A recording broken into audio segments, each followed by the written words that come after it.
কদর যেন মিস না হয়। 21, 23, 25, 27, 29 নাকি খালি 27? আপনারা কি খালি 27?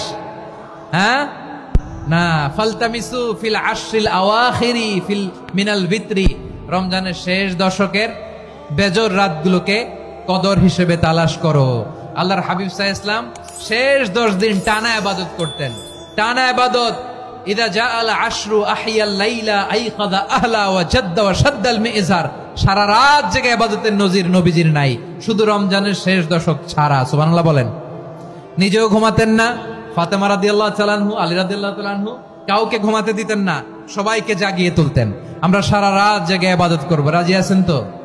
কদর যেন আমাদের মিস না হয়। আজকে থেকেই ক্যালেন্ডারে মার্ক করে রাখেন, সব কাজ পেছনে ফেলে, সব ব্যস্ততাকে পেছনে ফেলে ইবাদতের জন্য আমরা প্রস্তুত থাকবো কদরের রাতে। কোনোভাবে কদর যেন আমাদের মিস না হয়, ইনশাআল্লাহ। বলেন তো সবাই।